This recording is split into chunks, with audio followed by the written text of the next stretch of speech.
I've had the opportunity over the last 40 years of teaching and sharing some of the most beautiful nuggets of truest truth, the real gold wisdom nuggets of our ancestors.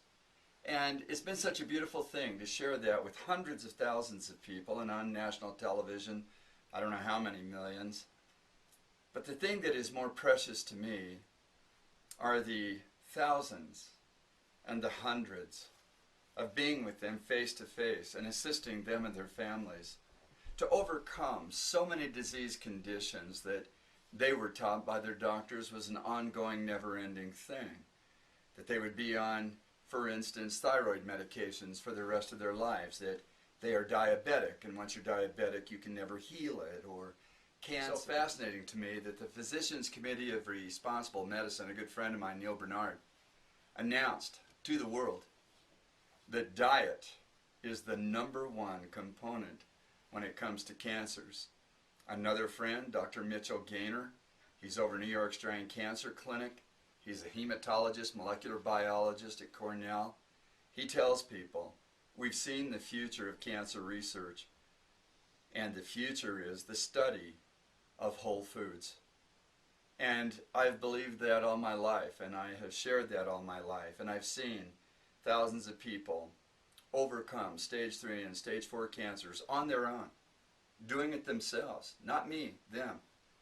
Simply having the courage to embrace principles of self-care, understanding the foods and how they target the 7 systems of the human body.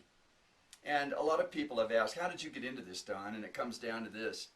When I was a kid, I was about 8.5 years old, I'd been invited to go to Sunday school by 3 little buddies.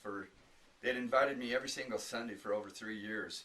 I finally caved in and went once. Heard a story about a King Nebuchadnezzar that he'd conquered most of the known world. He gathered up young people, wanted to pull them into a 3-year encampment. He was going to feed them the best foods right off the menus that his own chefs would prepare him daily. He wanted to give them the best of the sweet meats and the dainties and the other things that he had. He was going to teach them the tongue of the Chaldeans. He was going to have his learned men teach these kids his sciences. At the end of 3 years, he was going to interview all of them, and from those extrapolate the few that would sit in Senate Council and help him to rule his empire. Well, it's interesting because there were 4 kids, according to this story, that refused the king's meat and dainties, would not eat the king's food and the foods that the chefs would prepare. And instead they requested, according to the King James Version of the Bible that this Sunday school teacher was reading out of, and I know there's hundreds of versions, but that was the one she was reading from. A lot of religious scholars believe that it's one of the most poetic and perfectly translated. But it said that these 4 kids, Daniel, Shadrach, Meshach, and Abednego, refused the king's food and requested instead pulse. And if you go back into 1611, when those scriptures were retranslated under King James, the monks chose the word pulse to represent the movement and electric life force of the cosmos. They believed that meal that these 4 boys was talking about contained, because of the numbers of foods and the measures of the foods in ratio to one another, that it was one of the most profoundly healing and maintaining life force meals on the face of the earth. Well, they consented these kids, they just give them pulse, not have them eat the chef's and king's foods for 10 days, but if they got sick looking, they'd have to eat the king's food, and that was that. At the end of 10 days, it says they were brighter in their countenance and stronger in their flesh than anyone else in the camp, which was fascinating to me. At the end of the 3 years, this record goes on to say that these 4 kids that ate nothing but pulse and drank just water were 10 times better and more intelligent than the king's own learned men. And so they continued with the king up to the time of King Cyrus. Later in my studies, I found out that would have made Daniel about 106 years old at that time. In my studies, I found out that Daniel and Pythagoras of the Pythagorean Academy were friends. They were both Olympic wrestlers. and scholars, meaning observers of nature. But I wanted to find out what that meal was. I wanted to know, what were the foods in it? How did you prepare it? What do you do? And so as I got into it, I spent 17 years, put on 4 million air miles. I climbed through dusty old catacombs. I went to bibliotheques, museums, rare book collection libraries all over the world. And I lived amongst, I guess, close to 18 cultures, trying to find from them the wisdom of nuggets which they had that may lead me to finding this meal. After 17 years, I'd learned some of the most precious things about health and about living and about sharing within a community and being happy and healthy, and that the real purpose of life, the real purpose, is pleasure and happiness. That's the purpose and intention of being. And I believe that with all my heart from what I've seen and what I've experienced in my own lifetime and being with others. But it was fascinating. I finally gave up looking for the meal 2 years later after I'd quit in an accidental meeting of a very wealthy man in Washington, D.C. I found his own, one of the largest privately held collections on the face of the earth of ancient arcane artifacts. It was through this accident meeting and conversing with him and joking and having fun. He actually asked me if I would like a job at the collection to uncrate, to open up, to catalog, and to display the collection that had been put together since the 1600s, and they had done nothing with it other than store it in buildings. And what an opportunity. I quit my job with Pitney Bowes and Xerox Corporations as an international sales trainer, and I did it. 2 months into it, I opened a box. There was a scroll inside.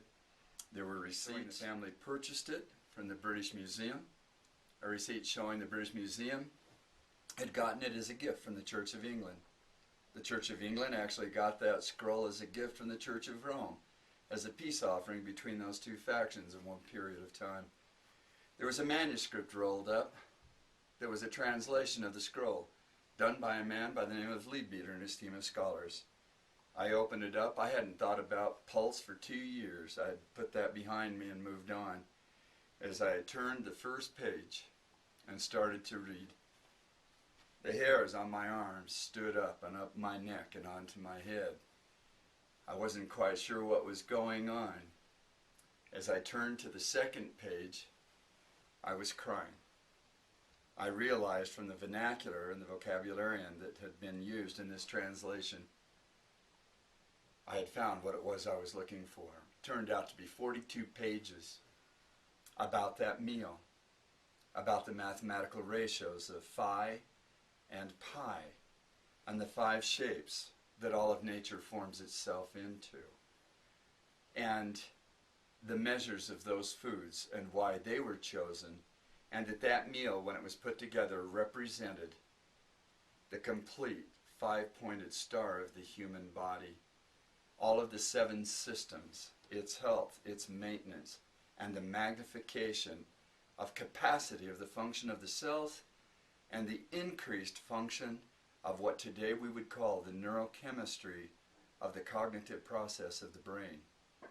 I was so blown away. He would not sell me the scroll. He would not even let me handwrite a copy of the translation.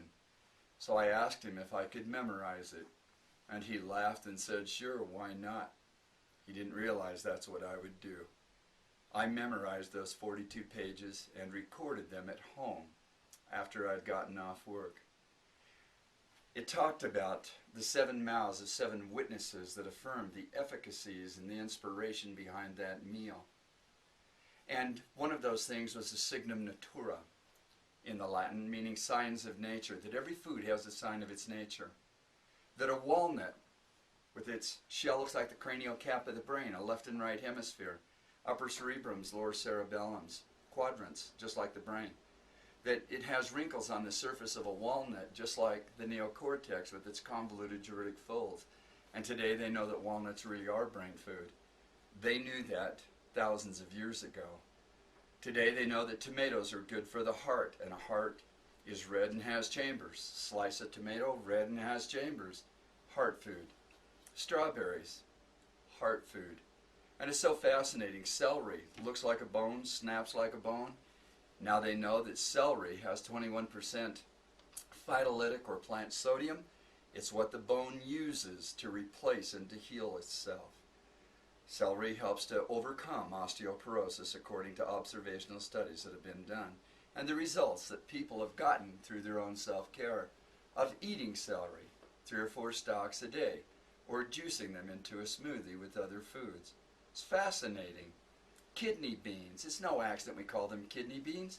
They target the kidneys, their function, and healing and repair. There's a part of the brain called the amygdala. That's Latin for almonds. Now they know that's what almonds do. They target that part of the brain and emotional balance and capacities of function. It's so interesting as you go deeper into this. Mushrooms. They have a signature of the thyroid. Mushrooms have the highest naturally occurring incidence of plant iodine. You can actually heal the function of the thyroid, and we even have videos of people who grew their thyroid back after having had it surgically removed. They get off the thyroxine and other drugs, and they eat mushrooms, and they're just fine. Diabetics target the pancreas. The pancreas develops glucagon and insulin. Don't eat refined and artificial sweeteners and sugars. The molecules are so small, it throws the body into chaos, and the body pumps out insulin to bring it down into lethargy and to make you tired, to get you to lay down layers of fat to protect you because the body's in chaos from the toxicity of the refined sugars and artificial sweeteners. Eat the sugar that is in fruit. The large molecules create balance and energy in the body, and the pancreas produces glucagon to energize you and to add splendor and energy all through your house. Look at a sweet potato, a yam. It's the pancreas. And there are other foods that do that as well.